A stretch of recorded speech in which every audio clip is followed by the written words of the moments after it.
Welcome in, One Nation, to another episode of the Hive podcast. I'm your host, TJ Winger. Today, joined by the wonderful Jackie Lerro. Jackie, we've had you on the About a Thing or Two podcast. Now you're joining the Hive. Thank you so much for giving me some of your time. Thank you for having me again. Awesome. So, we talked about your academic side. We get it. You're a brainiac. You're a genius. My GA, Sam, always raves about how smart you are and everything like that. So, let's get down to the nitty-gritty. Let's talk about some field hockey. You've been out to another fantastic season, kind of like what we expected. Looks like you're going to be making first team all ODAC based off the numbers you have right now. Kind of just talk big picture. What has been working for you so far this year?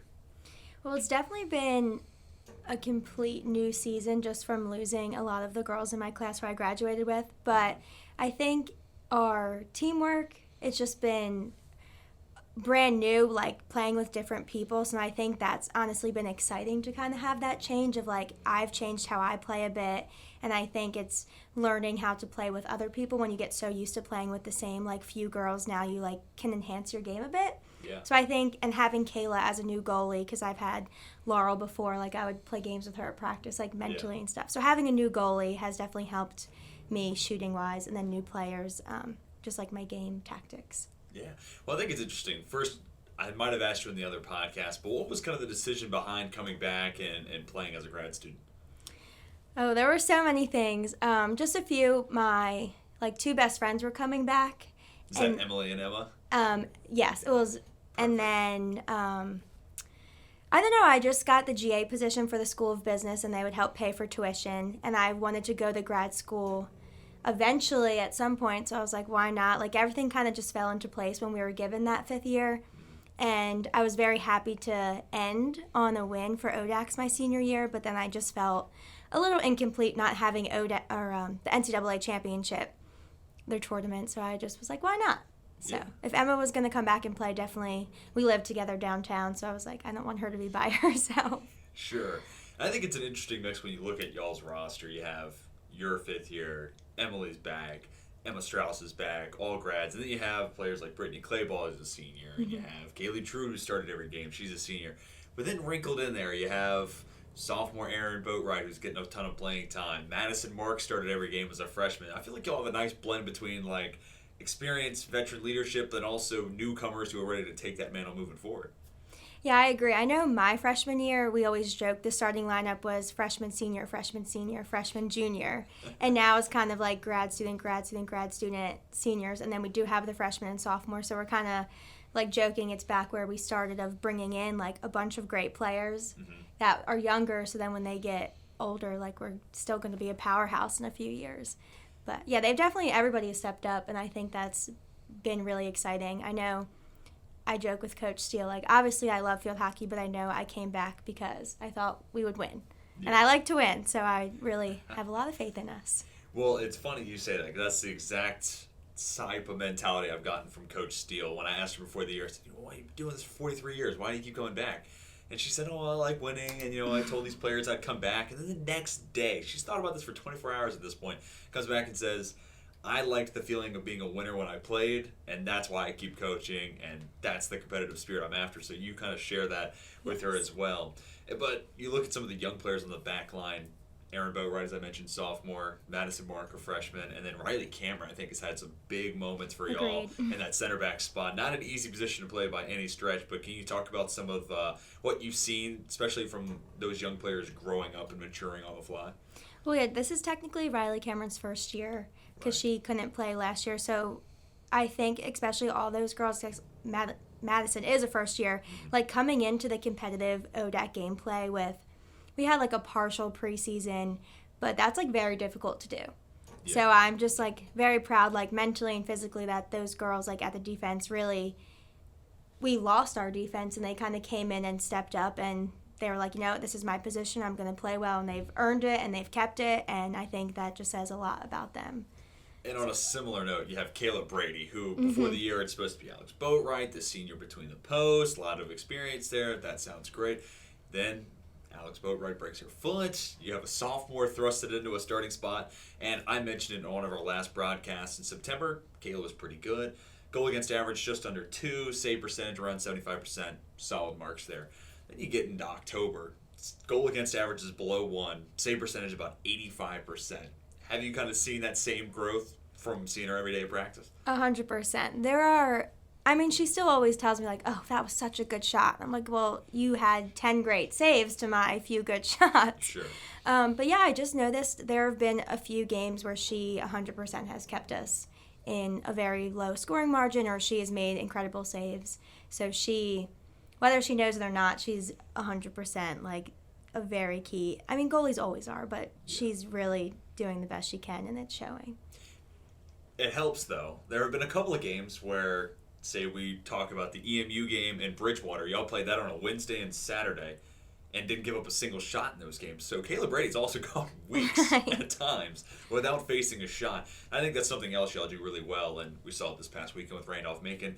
Y'all control possession. It's kind of a snowball effect. If y'all maintain possession for the first 5 minutes or so of a contest, it feels like it's done from that point onward. What goes into y'all's offense philosophy, or just field hockey for those who might not know, what goes into keeping that level of possession? Because sometimes it feels like it's 100% to nothing for the other team. Right, and that is kind of the hard part about this, is we do have possession a lot of the time, and when we're not scoring, It makes it difficult. So then, I don't know, I just have the mindset when I get the ball, like, we go to goal. And I know, like, some of our midfield has that also, so it's like, we get the ball, like, let's go forward. And I think when we are controlling the game, that's at some point all you can do when you're not scoring is you need to score. So it's just like, hey, let's keep possession. Like, as offense, we're the first line of defense. I know our press has looked really good, so I just think when we get little steals, and it's just like, go forward. Which may hurt us a little bit sometimes by not taking that split extra second. I know I definitely need to slow down a little bit, but yeah, I think it's just we like to go forward, and I think that's always been one of our like best attributes. Yeah, no, I think that is exactly the case. You do that anytime you get your stick on it, going back the other way. There goes Lerro. She's going for goal, as you say. Brittany Clayball, I think, has that similar mindset, and then Kessa Romero. The more I watch her play and her ability to just bob, weave, keep the dribble alive, and then earn penalty corners for y'all has been such a nice plus. Now, not always those PCs turning into goals. That's a different topic, but she does such a good job, I think, carrying the ball forward, and I assume that's kind of what you're seeing from her as well. Yeah, I told her that if everyone on our team had her mentality and like aggressiveness to go forward, that we would be like a national championship team. Wow. She just goes for every single thing and takes it and gets the calls, and it's just something that not many people have, and I just wish people would see it and be like, you know what, I'm going to do that.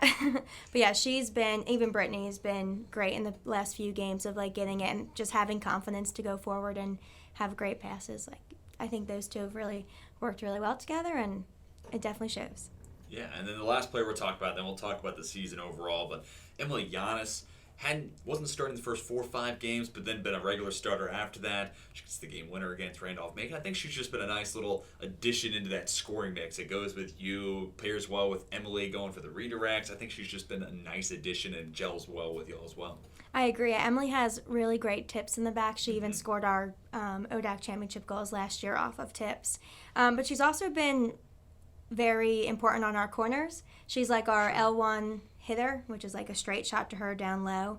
And so she's taken a lot of hits during those games, and it's just getting tips in, and we've worked on it the other day at practice. But yeah, she's definitely been very important on our front line.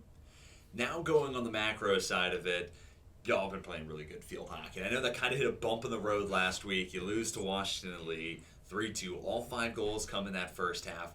What were some of your big takeaways from that loss to the Generals? Well, I was very upset.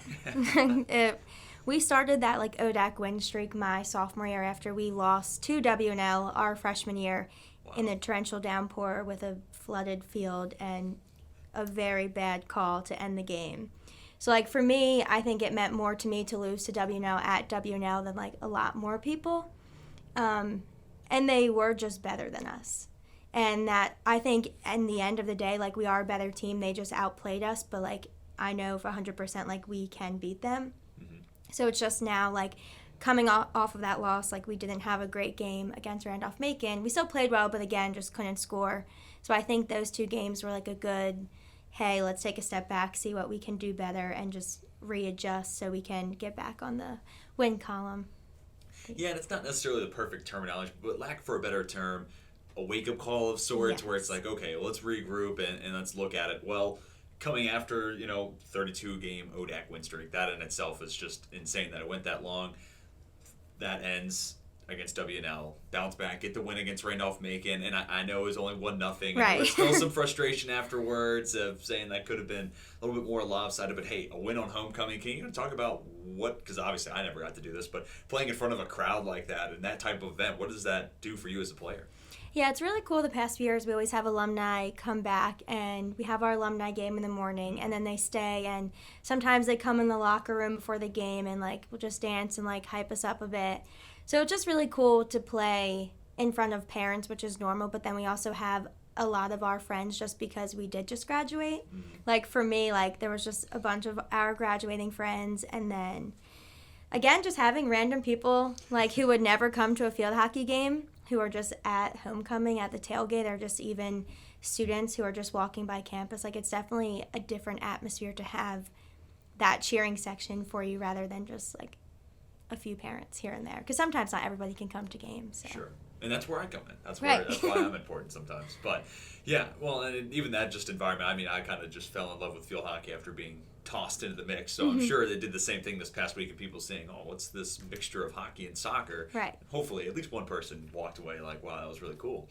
But last but not least, one of the last things I want to ask is, so moving forward, what do you think in long term? What's the goal in mind for this team and yourself overall? I would just like to make it to the NCAA tournament. I think last year we always said that was our year to go all the way. Sure. And I 100% believe this year, tactically it's a little different. We don't have maybe the same skill-wise, but I do think we could be a better team in the end. So I do believe we can make it very far. It's just actually getting there. Yeah. So I would like to get as far as we can in the tournament, and then we always say nobody ever ends their season on a win unless you win the NCAA tournament, which is kind of crazy to think about. Yeah. So I think whenever our season does end, it's I guess almost been a full circle of 5 years. So I'm obviously not ready for it to end, but I know when it does end, I will be okay with it. Yeah, well, this is coming out, the day of recording is actually it's when it's going to come out. And then y'all play tomorrow against Ferrum, and then next Monday another home contest against Mary Washington. So down to those last few home games as a grad student, what is that feeling like? Oh, I don't even know yet. I think in my mind we still have 6 games, whereas I know other ODAC teams only have 3 left. So I'm just okay, we have 6 games. But then tomorrow it's only going to be 5. So then, I'm just trying to, keep it going. And I was just talking to my coaches right before this. We have 2 weeks guaranteed. And then after that, it just depends on how we perform. And it's very bittersweet. Like I said, I wish I could do this a whole nother year or 2.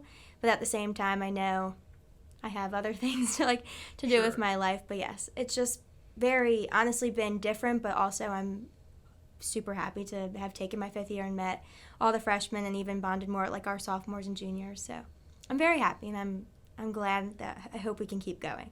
Well, and considering you have 9 goals, 10 assists, I think the program is happy to have you back as well. Jackie, thank you so much for taking the time to talk about yourself, talk about the team, talk about field hockey in general. Well, thank you for having me. Awesome.